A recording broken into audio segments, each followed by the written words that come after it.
ವಾರ್ತೆಗಳಿಗೆ ಸ್ವಾಗತ. ನಾನು ಸಂಧ್ಯಾ ಸಂತೋಷ್. ಇಂದಿನ ಮುಖ್ಯಾಂಶಗಳು.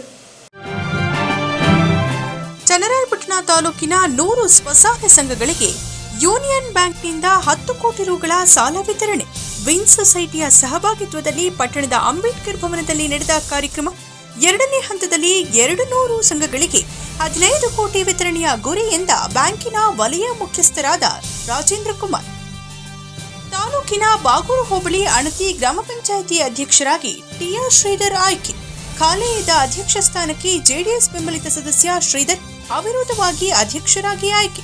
ನೂತನ ಅಧ್ಯಕ್ಷರನ್ನ ಜೆಡಿಎಸ್ ಮುಖಂಡರು, ಗ್ರಾಮದ ಮುಖಂಡರು, ಕಾರ್ಯಕರ್ತರು ಸೇರಿ ಅಭಿನಂದನೆ. ತಾಲೂಕಿನ ನುಗ್ಗಿಹಳ್ಳಿ ಹೋಬಳಿ ಅಕ್ಕನಹಳ್ಳಿ ಗ್ರಾಮದಲ್ಲಿ 30 ಲಕ್ಷ ವೆಚ್ಚದಲ್ಲಿ ನಿರ್ಮಿಸಲಾಗಿರುವ ನೂತನ ಸಮುದಾಯ ಭವನ ಶಾಸಕ ಸಿಎನ್ ಬಾಲಕೃಷ್ಣರಿಂದ ಉದ್ಘಾಟನೆ. ಸಮುದಾಯ ಭವನದಿಂದ ಸಾರ್ವಜನಿಕರ ಹಲವು ಕಾರ್ಯಕ್ರಮಗಳಿಗೆ ಸಹಕಾರಿ ಎಂದ ಶಾಸಕರು.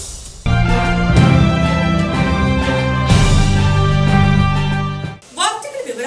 ವಿನ್ ಸೊಸೈಟಿ ಸಹಕಾರದಲ್ಲಿ ತಾಲೂಕಿನ 300ಕ್ಕೂ ಹೆಚ್ಚು ಸ್ವಸಹಾಯ ಗುಂಪುಗಳಿಗೆ 25 ಕೋಟಿ ರುಗಳ ಸಾಲ ವಿತರಣೆ ಮೂಲಕ ಯೂನಿಯನ್ ಬ್ಯಾಂಕ್ ಮಹಿಳೆಯರ ಬದುಕಿಗೆ ಆಶಾಕಿರಣವಾಗಿದೆ ಎಂದು ಯೂನಿಯನ್ ಬ್ಯಾಂಕ್ನ ಮಂಗಳೂರು ವಲಯದ ಮುಖ್ಯಸ್ಥರಾದ ರಾಜೇಂದ್ರ ಕುಮಾರ್ ತಿಳಿಸಿದ್ದಾರೆ. ಪಟ್ಟಣದ ಅಂಬೇಡ್ಕರ್ ಭವನದಲ್ಲಿ ಯೂನಿಯನ್ ಬ್ಯಾಂಕ್ ವಿನ್ ಸೊಸೈಟಿ ಸಹಕಾರದಲ್ಲಿ ಸ್ವಸಹಾಯ ಗುಂಪಿನ ಸದಸ್ಯರಿಗೆ ಸಾಲದ ಚೆಕ್ ವಿತರಣೆ ಮಾಡಿ ಮಾತನಾಡಿ, ಗ್ರಾಮೀಣ ಭಾಗದಲ್ಲಿ ಜೀವನ ನಡೆಸುತ್ತಿರುವವರನ್ನ ಆರ್ಥಿಕವಾಗಿ ಬಲಪಡಿಸಲು ಯೂನಿಯನ್ ಬ್ಯಾಂಕ್ ಕಳೆದ 2 ವರ್ಷದಿಂದ ವಿನ್ ಸೊಸೈಟಿಯೊಂದಿಗೆ ಒಡಂಬಡಿಕೆ ಮಾಡಿಕೊಂಡು ಸ್ವಸಹಾಯ ಗುಂಪುಗಳಿಗೆ ಸಾಲವನ್ನು ನೀಡಲಾಗುತ್ತಿದೆ. ಇನ್ನು 3 ವರ್ಷದವರೆಗೆ ವಿನ್ ಸೊಸೈಟಿಯೊಂದಿಗೆ ಒಡಂಬಡಿಕೆ ಇದ್ದು 500 ಕೋಟಿ ರು ಸಾಲ ವಿತರಣೆಗೆ ಗುರಿಯನ್ನ ಹೊಂದಲಾಗಿದೆ. ಇದರಿಂದ ಮಹಿಳೆಯರನ್ನ ಆರ್ಥಿಕವಾಗಿ ಮೇಲೆತ್ತಲು ಸಹಕಾರಿಯಾಗುತ್ತದೆ. ಸಾಲ ಪಡೆದವರು ಸಕಾಲಕ್ಕೆ ಮರುಪಾವತಿ ಮಾಡಬೇಕು. ಯಾವುದೇ ಭದ್ರತೆಯನ್ನ ಪಡೆಯದೆ ಗುಂಪಿನ ಸದಸ್ಯರ ಮೇಲೆ ನಂಬಿಕೆ ಇಟ್ಟು ಸಾಲ ನೀಡಲಾಗುತ್ತದೆ ಎಂದರು. ಕೇಂದ್ರ ಸರ್ಕಾರ ಬಡತನ ನಿರ್ಮೂಲನೆಗೆ ಬದ್ಧವಾಗಿದ್ದು, ಸಣ್ಣ ವ್ಯಾಪಾರಿಗಳಿಗೆ ಭದ್ರತೆ ಇಲ್ಲದೆ ಸಾಲ ನೀಡಲಾಗುತ್ತಿದೆ. ಕೂಲಿ ಕಾರ್ಮಿಕರು ವಾರ್ಷಿಕ ಸಾವಿರಾರು ಕೊಟ್ಟು ತಮ್ಮ ಭದ್ರತೆಗಾಗಿ ವಿಮೆ ಮಾಡಿಸಿಕೊಳ್ಳಲಾಗುವುದಿಲ್ಲ ಎನ್ನುವುದನ್ನು ಅರಿತು ವಾರ್ಷಿಕವಾಗಿ 450 ರುಗಳನ್ನು ಕಟ್ಟಿ ವಿಮೆ ಮಾಡಿಸಿದಲ್ಲಿ ಜೀವಕ್ಕೆ ಹಾನಿಯಾದಲ್ಲಿ 4 ಲಕ್ಷದವರೆಗೆ ಕುಟುಂಬಕ್ಕೆ ವಿಮಾ ಮೊತ್ತ ನೀಡಲಾಗುತ್ತದೆ ಎಂದರು. ಹಾಸನ ಪ್ರಾದೇಶಿಕ ಮುಖ್ಯಸ್ಥರಾದ ಅರುಣ್ ಕುಲಕರ್ಣಿ ಮಾತನಾಡಿ, ಒಂದೇ ದಿನ ಚನ್ನರಾಯಪಟ್ಟಣ ಯೂನಿಯನ್ ಬ್ಯಾಂಕ್ ಶಾಖೆಯಿಂದ 100 ಸಹಾಯ ಗುಂಪಿಗೆ 10 ಕೋಟಿ ರುಗಳ ಹಣವನ್ನು ಆನ್ಲೈನ್ ಮೂಲಕ ಜಮೆ ಮಾಡಲಾಗಿದೆ. ಇನ್ನೆರಡು ದಿನದಲ್ಲಿ 200 ಸ್ವಸಹಾಯ ಗುಂಪುಗಳಿಗೆ 15 ಕೋಟಿ ರು ಸಾಲದ ಹಣವನ್ನು ಜಮೆ ಮಾಡಲಾಗುವುದು. ಇದಾದ ಬಳಿಕ ಮುಂದಿನ 2 ವರ್ಷಗಳಲ್ಲಿ 70 ಕೋಟಿ ರು ಸಾಲವನ್ನು ವಿತರಣೆ ಮಾಡುವ ಗುರಿಯನ್ನ ಹೊಂದಲಾಗಿದೆ ಎಂದು ತಿಳಿಸಿದ ಅವರು, ಹಾಸನ ಪ್ರಾದೇಶಿಕ ವ್ಯಾಪ್ತಿಯಲ್ಲಿ ಸುಮಾರು 46 ಬ್ಯಾಂಕ್ ಶಾಖೆ ಹೊಂದಿದ್ದು 4500 ಕೋಟಿ ರು ವ್ಯವಹಾರ ನಡೆಯುತ್ತಿದೆ. ಪ್ರತಿ ಶಾಖೆಯಿಂದಲೂ ಸ್ವಸಹಾಯ ಗುಂಪಿಗೆ ಕಡಿಮೆ ಬಡ್ಡಿ ದರದಲ್ಲಿ ಸಾಲ ನೀಡುತ್ತಿದೆ. ಸಮೀಪದ ಯೂನಿಯನ್ ಬ್ಯಾಂಕ್ ಶಾಖೆಗೆ ಸ್ವಸಹಾಯ ಸಂಘದ ಸದಸ್ಯರು ಭೇಟಿ ನೀಡಿ ಸಾಲ ಪಡೆದು ಆರ್ಥಿಕವಾಗಿ ಮುಂದೆ ಬರಬೇಕು. ಮಹಿಳೆಯರು ಹಣದ ವ್ಯವಹಾರವನ್ನ ಸರಿಯಾಗಿ ಮಾಡುತ್ತಾರೆ ಎನ್ನುವುದನ್ನು ಈಗಾಗಲೇ ಸಾಲ ಪಡೆದವರು ಸಾಬೀತು ಮಾಡಿದ್ದಾರೆ ಎಂದರು. ಕಾರ್ಯಕ್ರಮದಲ್ಲಿ ಯೂನಿಯನ್ ಬ್ಯಾಂಕ್ ಮಂಗಳೂರು ವಲಯ ಕಚೇರಿಯ ವ್ಯವಸ್ಥಾಪಕರಾದ ಪ್ರಶಾಂತ್, ಹಾಸನ ಪ್ರಾದೇಶಿಕ ಬ್ಯಾಂಕ್ ಉಪ ಮುಖ್ಯಸ್ಥರಾದ ರಾಜೇಶ್, ಚನ್ನರಾಯಪಟ್ಟಣ ಶಾಖಾ ವ್ಯವಸ್ಥಾಪಕರಾದ ಕೆ ವಿಷ್ಣು ಚೈತನ್ಯ, ವಿನ್ ಸೊಸೈಟಿಯ ಅಧ್ಯಕ್ಷ ಕೆಎಸ್ ಸುರೇಶ್, ಕಾರ್ಯದರ್ಶಿ ಮಲ್ಲಿಕಾರ್ಜುನಯ್ಯ, ನಿರ್ದೇಶಕ ಎಸ್ಎಂ ಭಟ್ ಸೇರಿ ಇತರರು ಇದ್ದರು. Confidence and bargaining power, but more than that, financial inclusion, bringing everyone into the fold of open banking, ensures long-term economic security. It allows you to access savings accounts, insurance, pension, and digital payment system, which protect you from financial shocks and help you plan for the future. Union Bank of India is one of the pioneer banks among all peer banks, which is nurturing the needs of our rural women by providing very special and exclusive banking products to women entrepreneurs. Presently, our bank is offering कृषि के साथ महिला विकास, अब नारी की बारी, नारी शक्ति, and many more benefits to women beneficiaries. Our collective goal should be to ensure that every SHG is bank linked, every member has a bank account, and every family is financially secure. As the Union Bank of India, we are here to support you with ಗ್ರಾಮೀಣ ಆರ್ಥಿಕತೆ ಮತ್ತು ಸಮುದಾಯಗಳನ್ನು ಬಲಪಡಿಸುವಲ್ಲಿ ಸ್ವಸಹಾಯ ಗುಂಪುಗಳ ಮೂಲಕ ನೀವೆಲ್ಲರೂ ಮಾಡುತ್ತಿರುವ ನಂಬಲಾಗದ ಕೆಲಸಕ್ಕಾಗಿ ನನ್ನ ಪ್ರಾಮಾಣಿಕ ಮೆಚ್ಚುಗೆಯನ್ನು ವ್ಯಕ್ತಪಡಿಸಲು ನಾನು ಈ ಅವಕಾಶವನ್ನು ಬಳಸುತ್ತೇನೆ. ಇಂದು ನಾನು ನಿಮ್ಮನ್ನು ಮತ್ತಷ್ಟು ಸಬಲಗೊಳಿಸುವ 2 ಪ್ರಮುಖ ಅಂಶಗಳ ಬಗ್ಗೆ ಮಾತನಾಡಲು ಬಯಸುತ್ತೇನೆ. SHG ಕ್ರೆಡಿಟ್ ಲಿಂಕ್ ಮತ್ತು ಹಣಕಾಸು ಸೇರ್ಪಡೆ. SHG ಕ್ರೆಡಿಟ್ ಲಿಂಕ್ ಅಂತಂದ್ರೆ ಸಾಲ ಕೊಡುವುದು ಮತ್ತು ಹಣಕಾಸು ಸೇರ್ಪಡೆ, ಫೈನಾನ್ಷಿಯಲ್ ಇನ್ಕ್ಲೂಷನ್. ಈ ಒಂದು 2 ಪ್ರಮುಖವಾದ ವಿಚಾರಗಳ ಬಗ್ಗೆ ನಮ್ಮ ವಲಯ ಮುಖ್ಯಸ್ಥರು ಒತ್ತು ಕೊಟ್ಟು ಮಾತಾಡಿದ್ದಾರೆ. ಅದು ಏನೇನಂತಂದ್ರೆ, ಸ್ವಸಹಾಯ ಗುಂಪುಗಳು ಕೇವಲ ಉಳಿತಾಯ ಮತ್ತು ಸಾಲ ಸಂಗ್ರಹಗಳಲ್ಲ, ಉಳಿತಾಯ ಮಾಡೋದು ಮತ್ತೆ ಸಾಲ ಕೊಡೋದು ತಗೊಳ್ಳೋದಷ್ಟೇ ಅಲ್ಲ, ಅವು ಬದಲಾವಣೆಯ ಪ್ರಬಲ ಸಾಧನಗಳಾಗಿವೆ. ಈ ಒಂದು ಸೊಸೈಟಿಗೆ ಬದಲಾವಣೆ ಮಾಡ್ಬೇಕಂದ್ರೆ ನಿಮ್ಮ ಮುಖಾಂತರ ಆಗುತ್ತೆ. ಸ್ವಸಹಾಯ ಸಂಘಗಳ ಮೂಲಕ ಗ್ರಾಮೀಣ ಮಹಿಳೆಯರು ಮತ್ತು ಪುರುಷರು ಒಗ್ಗೂಡುತ್ತಿದ್ದಾರೆ, ನಂಬಿಕೆಯನ್ನು ಬೆಳೆಸುತ್ತಿದ್ದಾರೆ ಮತ್ತು ಸಾಮಾನ್ಯ ಗುರಿಗಳನ್ನು ಸಾಧಿಸುವಲ್ಲಿ ಪರಸ್ಪರರು ಬೆಂಬಲಿಸುತ್ತಿದ್ದಾರೆ.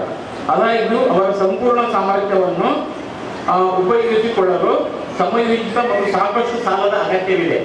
ಅದಕ್ಕಿಂತ ಮುಖ್ಯವಾಗಿ SHG ಬ್ಯಾಂಕ್ ಲಿಂಕೇಜ್ ಪ್ರೋಗ್ರಾಮನ್ನು ನಾವು ಯೂನಿಯನ್ ಬ್ಯಾಂಕ್ ಅವರು ಮತ್ತು ವಿನ್ ಸೊಸೈಟಿಯ ಒಡಂಬಡಿಕೆಯಿಂದ ನಾವು ಹಮ್ಮಿಕೊಂಡಿದ್ದೇವೆ. ಜಾಸ್ತಿ ಸಮಯ ತಗೊಂಡು ಆಲ್ರೆಡಿ ಗೊತ್ತು, ಊಟದ ಸಮಯ ಆಗಿದೆ. ಒಂದು 5 ನಿಮಿಷದಲ್ಲಿ ನನ್ನ ಮಾತು ಮುಗಿಸ್ತೇನೆ. ನಮ್ಮ ಸಾಹೇಬರು ಹೇಳಿದರು, ರಾಜೇಂದ್ರ ಕುಮಾರ್ ಸರ್ ಹೇಳಿದರು, ನಮ್ಮ ಯೂನಿಯನ್ ಬ್ಯಾಂಕ್ ಒಂದು ಸಮಾಜಮುಖಿಯಾಗಿ ಕೆಲಸ ಮಾಡ್ತಾ ಇದೆ. ಇಡೀ ದೇಶದಲ್ಲಿ ನೀವು ನೋಡಿರ್ಬೋದು, ಎಲ್ಲ ರಾಜ್ಯಗಳಲ್ಲಿ ನಮ್ಮ ಬ್ಯಾಂಕಿನ ಶಾಖೆಗಳಿವೆ. 8,300ಕ್ಕಿಂತ ಹೆಚ್ಚಿನ ಶಾಖೆಗಳು ಕಾರ್ಯನಿರ್ವಹಿಸ್ತಾ ಇವೆ. ಇಲ್ಲಿ ನನ್ನ ಸುಪರ್ದಿಯಲ್ಲಿ ಅಂದರೆ ಹಾಸನ ಪ್ರಾದೇಶಿಕ ಕಚೇರಿ ಸುಪರ್ದಿಯಲ್ಲಿ 2 ಜಿಲ್ಲೆಗಳಿವೆ. ಒಂದು ಹಾಸನ, ಇನ್ನೊಂದು ಕೊಡಗು ಜಿಲ್ಲೆ. ಇಲ್ಲಿ 46 ಶಾಖೆಗಳಿವೆ. ನಮ್ಮ ಈ 500ಕ್ಕಿಂತ ಹೆಚ್ಚಿನ ಸಿಬ್ಬಂದಿ ಕಾರ್ಯ ನಿರ್ವಹಣೆ ಮಾಡ್ತಾ ಇದ್ದಾರೆ.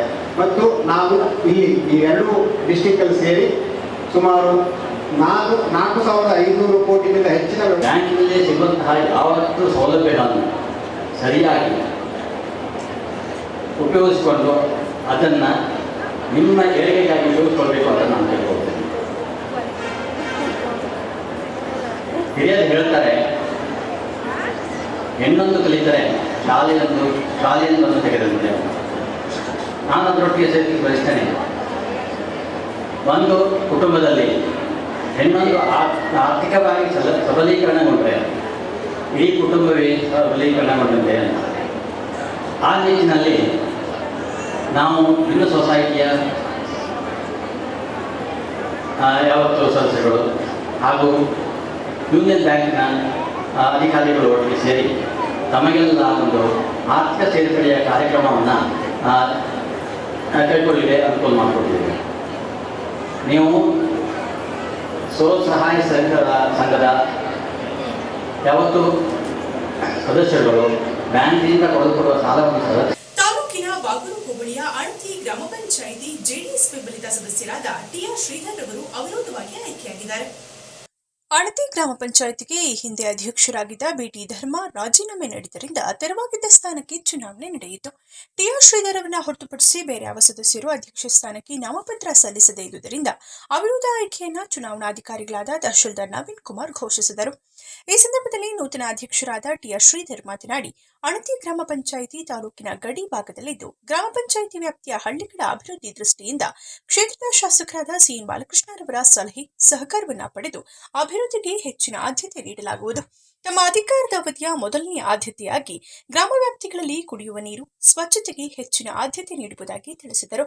ಈ ಸಂದರ್ಭದಲ್ಲಿ ಮಾಜಿ ಜಿಲ್ಲಾ ಪಂಚಾಯಿತಿ ಉಪಾಧ್ಯಕ್ಷ ಎ ಚಂದ್ರಶೇಖರ್, ಮಾಜಿ ನಗರ ಪ್ರಾಧಿಕಾರದ ಅಧ್ಯಕ್ಷ ಎಸಿ ಆನಂದ್, ಜೆಡಿಎಸ್ ಯುವ ಮುಖಂಡ ಭುವನಹಳ್ಳಿ ಯೋಗೇಶ್, ಗ್ರಾಮ ಪಂಚಾಯಿತಿ ಮಾಜಿ ಅಧ್ಯಕ್ಷರುಗಳಾದ ಆಣತಿ ವೆಂಕಟೇಶ್, ಎಸಿ ನಾಗೇಶ್, ಎಡಿ ಶಿವೇಗೌಡ, ಗ್ರಾಮ ಪಂಚಾಯಿತಿ ಉಪಾಧ್ಯಕ್ಷೆ ಲಕ್ಷ್ಮಮ್ಮ ತಿಮ್ಮಾಬೋವಿ, ಸದಸ್ಯರುಗಳಾದ ಅನುಸೂಯ ನಾಗೇಶ್, ನಿರ್ಮಲಾ ಫಣಿಕುಮಾರ್, ಸುಜಾತಾ ಪ್ರಕಾಶ್, ಜಯರಾಮ್, ನಾಗೇಶ್, ಭಾಗ್ಯಮ್ಮ, ರಂಗೇಗೌಡ, ರಮೇಶ್, ಕಮಲಕುಮಾರ್, ಅನಿತಾ ದಿನೇಶ್, ವಳಗೇರಹಳ್ಳಿ ಪ್ರಾಥಮಿಕ ಕೃಷಿ ಪತ್ತಿನ ಸಹಕಾರ ಸಂಘದ ಉಪಾಧ್ಯಕ್ಷ ಎಪಿ ಶಿವಸ್ವಾಮಿ, ಮಾಜಿ ತಾಲೂಕು ಪಂಚಾಯಿತಿ ಸದಸ್ಯ ಶಿವಸ್ವಾಮಿ, ಉದ್ಯಮಿ ಚಿಪ್ಪಿನ ಚಂದ್ರು, ಮುಖಂಡರುಗಳಾದ Boregowda, Obalapura Basavaraj, BH Ramachandru, Ittagi Nagaraj, BT Chandrashekar, Ningegowda, military Manjanna, Kodihalli Ravi Kumar, Timlapura Tammayya, Satish, ಮಾಜಿ ಗ್ರಾಮ ಪಂಚಾಯಿತಿ ಸದಸ್ಯ ನಂದೀಶ್, ಪಂಚಾಯಿತಿ ಅಭಿವೃದ್ಧಿ ಅಧಿಕಾರಿ ಸಂತೋಷ್ ನವಳಗಿ, ನವಿಲೆ ದೀಪು, ಸಿಜೆ ಕುಮಾರ್, ಚಟ್ನಹಳ್ಳಿ ನಾಗೇಶ್ ಸೇರಿದಂತೆ ಗ್ರಾಮ ಪಂಚಾಯಿತಿ ಸದಸ್ಯರು,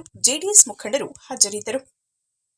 ಶ್ರೀಧರ್ ಚಿಕ್ಕಪ್ಪ ಅವರು ನಾವೆಲ್ಲರ ಒಂದು ಸಹಕಾರದಿಂದ ಈ ಒಂದು ಅಣತಿ ಗ್ರಾಮದಲ್ಲಿ ಹಿಂದಿನಿಂದನೂ ನಮ್ಮ ಚಿಕ್ಕಪ್ಪರಾದಂಥ ವೆಂಕಟೇಶಣ್ಣರು ಇರ್ಬೋದು ಅಥವಾ ನಮ್ಮ ಶ್ರೀಧರ್ ಚಿಕ್ಕಪ್ಪರು ಇರ್ಬೋದು, ಈ ಊರಿನಲ್ಲಿ ನಮ್ಮ JDS ತುಂಬ ಮುಖಂಡರಾದಂಥ ನಮ್ಮ ಶಿವಣ್ಣರಿರ್ಬೋದು, ಹಾಗೆಯೇ ನಮ್ಮ ದೊಡ್ಡವರಾದಂಥ ಜಯರಮಣ್ಣರಿರ್ಬೋದು, ಎಲ್ಲರೂ ಸೇರಿ ಈ ಒಂದು ಅಣತಿ ಗ್ರಾಮದಲ್ಲಿ ಇವರನ್ನ ಅಧ್ಯಕ್ಷರಾಗಿ ಮಾಡಿದ್ದಕ್ಕೆ ನಮಗೂ ಕೂಡ ತುಂಬ ಖುಷಿಯಾಗಿದೆ. ಮುಂದೆ ಬರೋ ದಿನಗಳಲ್ಲಿ ನಮ್ಮ MLA ಅವರ ಸಹಕಾರದಿಂದ, ನಮ್ಮ ಜನಮೆಚ್ಚಿದ ನಾಯಕರು ಬಾಲಣ್ಣವರ ಒಂದು ಸಹಕಾರದಿಂದ ಅಧ್ಯಕ್ಷ ಸ್ಥಾನ ಸಿಕ್ಕಿದೆ.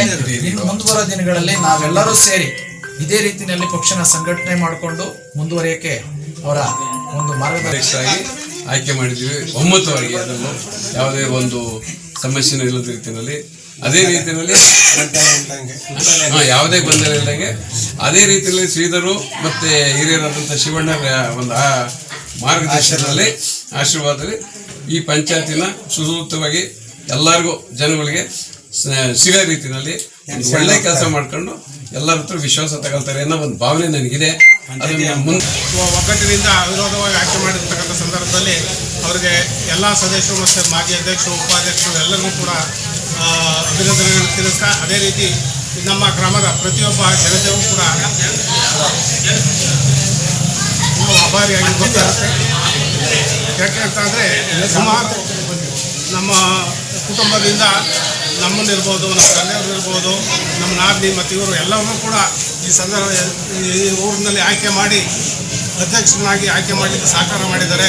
ಅವರಿಗೆ ನಮ್ಮ ಋಣ ಅವರ ಋಣ ಭಾಳಷ್ಟಿದೆ. ಊರಿನ ಋಣ ನಾವು ನಮ್ಮ ಕೈಲಾದಷ್ಟು ತೀರಿಸ್ತಾ ಬಂದಿದ್ದೀವಿ. ಅದೇ ರೀತಿ ಮುಂದೂ ಕೂಡ ಅವರು ಆ ಋಣವನ್ನು ತೀರಿಸಲಿಕ್ಕೆ ಅವಕಾಶವನ್ನು ಮಾಡಿಕೊಟ್ಟಿದ್ದಾರೆ. ಅದನ್ನು ಸದುಪಯೋಗ ಪಡಿಸ್ಕೊಂಡು ಎಲ್ಲರೂ ಕೂಡ ನಮಗೆ ಎಲ್ಲ ಜಾತ್ಯತೀತ ಭಾವದಿಂದ ನೋಡೋದ್ರಿಂದ ನಮ್ಮನ್ನು ಸುಮಾರು ವಿರೋಧವಾಗಿ ಆಯ್ಕೆ ಮಾಡಿದ್ದ ಸನ್ಮಾನ್ಯ ಶಾಸಕರಾದ ಮಾಜಿ ಅಧ್ಯಕ್ಷರು, ಉಪಾಧ್ಯಕ್ಷರು ಹಾಗೂ ಎಲ್ಲ ಹಾಲಿ ಸದಸ್ಯರಿಗೆ ಅಭಿನಂದನೆಗಳನ್ನು ಸಲ್ಲಿಸ್ತಾ, ನಾವು ಗ್ರಾಮ ಪಂಚಾಯತಿಯ ಅಭಿವೃದ್ಧಿಗೆ ಇವತ್ತು ಕುಡಿಯ ನೀರಾಗ್ಬೋದು, ಚರಂಡಿ ವ್ಯವಸ್ಥೆ ಆಗ್ಬೋದು, ಹೆಚ್ಚಿನ ಆದ್ಯತೆಯನ್ನು ಕೊಟ್ಟು ಪಂಚಾಯತಿಯನ್ನು ಒಂದು ಒಳ್ಳೆಯ ವ್ಯವಸ್ಥೆ ಇನ್ನು ಮುಂದಕ್ಕೆ ತಗೊಂಡೋಗ್ತೀವಿ ಅಂತ ಹೇಳಿ. ತಾಲೂಕಿನ ನುಗ್ಗೇಹಳ್ಳಿ ಹೋಬಳಿ ಅಕ್ಕನಹಳ್ಳಿ ಗ್ರಾಮದಲ್ಲಿ ನೂತನವಾಗಿ ನಿರ್ಮಾಣವಾಗಿರುವ ಸಾರ್ವಜನಿಕ ಸಮುದಾಯ ಭವನವನ್ನು ಸುತ್ತಮುತ್ತಲಿನ ಜನರ ಅನುಕೂಲಕ್ಕಾಗಿ ಲೋಕಾರ್ಪಣೆ ಮಾಡಲಾಗಿದೆ ಎಂದು ಶಾಸಕರಾದ ಸಿ ಬಾಲಕೃಷ್ಣರವರು ತಿಳಿಸಿದ್ದಾರೆ. ತಾಲೂಕಿನ ಅಕ್ಕನಹಳ್ಳಿ ಗ್ರಾಮದಲ್ಲಿ ಸುಮಾರು 30 ಲಕ್ಷ ರು ವೆಚ್ಚದಲ್ಲಿ ನೂತನವಾಗಿ ನಿರ್ಮಾಣ ಮಾಡಲಾಗಿರುವ ಸಮುದಾಯ ಭವನವನ್ನು ಉದ್ಘಾಟಿಸಿ ಮಾತನಾಡಿದ ಶಾಸಕರು, ಇಂದು ಸಾರ್ವಜನಿಕ ಸಮುದಾಯ ಭವನವನ್ನು ನಿರ್ಮಾಣ ಮಾಡಿ ಲೋಕಾರ್ಪಣೆ ಮಾಡಲಾಗಿದೆ. ಸಮುದಾಯ ಭವನ ನಿರ್ಮಾಣದಿಂದ ಗ್ರಾಮಸ್ಥರಿಗೆ ಹೆಚ್ಚಿನ ಅನುಕೂಲವಾಗಿದೆ. ಈ ಹಿಂದೆ ಹಾಸನ ಲೋಕಸಭಾ ಸದಸ್ಯರಾಗಿದ್ದ ಎಚ್.ಡಿ. ದೇವೇಗೌಡರವರು ಹಾಗೂ ಮಾಜಿ ಲೋಕಸಭಾ ಸದಸ್ಯರಾದ ಪ್ರಜ್ವಲ್ ರೇವಣ್ಣನವರು ಸಮುದಾಯ ಭವನ ನಿರ್ಮಾಣಕ್ಕೆ ಹೆಚ್ಚಿನ ಅನುದಾನವನ್ನು ನೀಡಿದ್ದರು. ಇದರೊಂದಿಗೆ ತಾವು ಕ್ಷೇತ್ರದ ಶಾಸಕನಾಗಿ ಹೆಚ್ಚಿನ ನೆರವು ನೀಡಿದ್ದೇನೆ ಎಂದರು. ಈ ವೇಳೆ ಹಾಜರಿದ್ದ ಎಪಿಎಂಸಿ ಮಾಜಿ ಅಧ್ಯಕ್ಷ ಬಿಆರ್ ದೊರೆಸ್ವಾಮಿ ಮಾತನಾಡಿದರು. ಕಾರ್ಯಕ್ರಮದಲ್ಲಿ ಅಕ್ಕನಹಳ್ಳಿ ಕೂಡು ಗ್ರಾಮ ಪಂಚಾಯಿತಿ ಅಧ್ಯಕ್ಷ ಹೆಬ್ಬಳ್ಳು ರವಿಕುಮಾರ್, ತಾಲೂಕು ಪಂಚಾಯಿತಿ ಮಾಜಿ ಸದಸ್ಯ ಎಂಆರ್ ವಾಸು, ಗ್ರಾಮ ಪಂಚಾಯಿತಿ ಉಪಾಧ್ಯಕ್ಷೆ ರತ್ನಮ್ಮ ತಿಮ್ಮಶೆಟ್ಟಿ, ತಾಲೂಕು ಕೃಷಿಕ ಸಮಾಜದ ಅಧ್ಯಕ್ಷ ಉಮೇಶ್, ಗ್ರಾಮ ಪಂಚಾಯಿತಿ ಸದಸ್ಯ ಪುಟ್ಟರಾಜು, ಅಕ್ಕನಹಳ್ಳಿ ಕೃಷಿ ಪತ್ತಿನ ಅಧ್ಯಕ್ಷ ಮಧು, ನುಗ್ಗೇಹಳ್ಳಿ ಕೃಷಿ ಪತ್ತಿನ ಅಧ್ಯಕ್ಷ ವಿಕ್ಟರ್, ಅಕ್ಕನಹಳ್ಳಿ ಹಾಲು ಉತ್ಪಾದಕರ ಸಹಕಾರ ಸಂಘದ ಅಧ್ಯಕ್ಷ ಎಎಚ್ ಚಂದ್ರಶೇಖರ್, ಕೃಷಿ ಪತ್ತಿನ ನಿರ್ದೇಶಕರಾದ ತೋಟಿ ನಾಗರಾಜ್, ಹುಲಿಕೆರೆ ಸಂಪತ್ ಕುಮಾರ್, ಮೋದನಕೆರೆ ದಿಲೀಪ್, ಸೋಸನಕೆರೆ ನವೀನ್ ಕುಮಾರ್, ಎಎಂ ಕಿಶೋರ್, ಉತ್ಪಾದಕರ ಸಹಕಾರ ಸಂಘದ ಉಪಾಧ್ಯಕ್ಷ ಎಜಿ ಶೇಷೇಗೌಡ, ಗ್ರಾಮದ ಹಿರಿಯರಾದ ಹೊನ್ನೇಗೌಡರು, ಮುಖಂಡರಾದ J Mavinahalli Suresh, Dayanand, Mallegowda, AB Nanjegowda, AH Chandrashekar, Nerlakere Indrajit, Sosanakere Vasu ಸೇರಿದಂತೆ ಇತರರು ಹಾಜರಿದ್ದರು.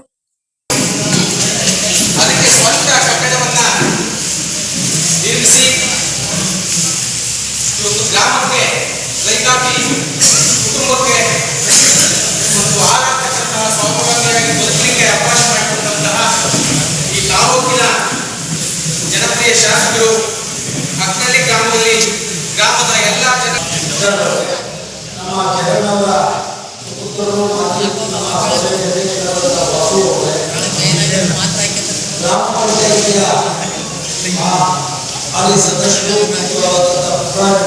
ಉಪಾಧ್ಯಕ್ಷರಾದ ಶ್ರೀಮತಿ ರತ್ನಮ್ಮ ತಿಮ್ಮಶೆಟ್ಟಿಯವರೇ, ಯುಕೆವಿ ಸಹಕಾರ ಸಂಘದ ಮಾಜಿ ಅಧ್ಯಕ್ಷರಾದಂಥ ಸಂಪತ್ ಕುಮಾರ್ ಅವರೇ, ಗ್ರಾಮದ ಹಿರಿಯ ಮುಖಂಡರಾದಂಥ ಹಾಗೂ ಜಿಲ್ಲಾ ವಿಕಸನ ಸಮಾಜದ ಕಾರ್ಯದರ್ಶಿಗಳಾಗಿದ್ದ ಮಂಡಳೆ ಹಾಗೂ BSSನ ಮಾಜಿ ನಿರ್ದೇಶಕರಾದ ನವೀನ್ ಅವರೇ, ನಿರ್ದೇಶಕರಾದ ನಮ್ಮ ದಿಲೀಪ್ ಅವರೇ, ಹಾಗೂ ಈ ಒಂದು ಸಮುದಾಯ ಭವನವನ್ನು ಒಂದು ನಿರ್ಮಾಣ ಮಾಡುವ ಒಂದು ಕೃತಿಯನ್ನು ನಿರ್ವಹಿಸಿರುವಂಥ ಮಾಜಿ ಸದಸ್ಯರಾದ ಮಹೇಶ್ ಅವರೇ, ನಿರ್ದೇಶಕರಾದ ಕಿಶೋರ್ ಅವರು, ಕೃಷಿಕ ಸಮಾಜದ ಅಧ್ಯಕ್ಷರಾದ ಉಮೇಶ್ ಅವರೇ, ಹಾಗೂ ನಿರ್ದೇಶಕರಾದ ವಿವೇಕ್ ಅವರೇ, ರಾಮಸ್ವಾಮಿ ಅವರೇ, ನಾರಾಯಣ ಅವರೇ, ಯೋಗೇಶ್ ಅವರೇ. ಕೊನೆಯಲ್ಲಿ ಮತ್ತೊಮ್ಮೆ ಮುಖ್ಯಾಂಶಗಳು. ಚನ್ನರಾಯಪಟ್ಟಣ ತಾಲೂಕಿನ 100 ಸ್ವಸಹಾಯ ಸಂಘಗಳಿಗೆ ಯೂನಿಯನ್ ಬ್ಯಾಂಕ್ನಿಂದ 10 ಕೋಟಿ ರುಗಳ ಸಾಲ ವಿತರಣೆ. ವಿನ್ ಸೊಸೈಟಿಯ ಸಹಭಾಗಿತ್ವದಲ್ಲಿ ಪಟ್ಟಣದ ಅಂಬೇಡ್ಕರ್ ಭವನದಲ್ಲಿ ನಡೆದ ಕಾರ್ಯಕ್ರಮ. 2ನೇ ಹಂತದಲ್ಲಿ 200 ಸಂಘಗಳಿಗೆ 15 ಕೋಟಿ ವಿತರಣೆಯ ಗುರಿ ಎಂದ ಬ್ಯಾಂಕಿನ ವಲಯ ಮುಖ್ಯಸ್ಥರಾದ ರಾಜೇಂದ್ರ ಕುಮಾರ್. ತಾಲೂಕಿನ ಬಾಗೂರು ಹೋಬಳಿ ಅಣತಿ ಗ್ರಾಮ ಪಂಚಾಯಿತಿ ಅಧ್ಯಕ್ಷರಾಗಿ ಟಿಆರ್ ಶ್ರೀಧರ್ ಆಯ್ಕೆ. ಖಾಲಿ ಇದ್ದ ಅಧ್ಯಕ್ಷ ಸ್ಥಾನಕ್ಕೆ ಜೆಡಿಎಸ್ ಬೆಂಬಲಿತ ಸದಸ್ಯ ಶ್ರೀಧರ್ ಅವಿರೋಧವಾಗಿ ಅಧ್ಯಕ್ಷರಾಗಿ ಆಯ್ಕೆ. ನೂತನ ಅಧ್ಯಕ್ಷರನ್ನ ಜೆಡಿಎಸ್ ಮುಖಂಡರು, ಗ್ರಾಮದ ಮುಖಂಡರು, ಕಾರ್ಯಕರ್ತರು ಸೇರಿ ಅಭಿನಂದನೆ. ತಾಲೂಕಿನ ನುಗ್ಗಿಹಳ್ಳಿ ಹೋಬಳಿ ಅಕ್ಕನಹಳ್ಳಿ ಗ್ರಾಮದಲ್ಲಿ 30 ಲಕ್ಷ ವೆಚ್ಚದಲ್ಲಿ ನಿರ್ಮಿಸಲಾಗಿರುವ ನೂತನ ಸಮುದಾಯ ಭವನ ಶಾಸಕ ಸಿಎನ್ ಬಾಲಕೃಷ್ಣರಿಂದ ಉದ್ಘಾಟನೆ. ಸಮುದಾಯ ಭವನದಿಂದ ಸಾರ್ವಜನಿಕರ ಹಲವು ಕಾರ್ಯಕ್ರಮಗಳಿಗೆ ಸಹಕಾರಿ ಎಂದ ಶಾಸಕರು.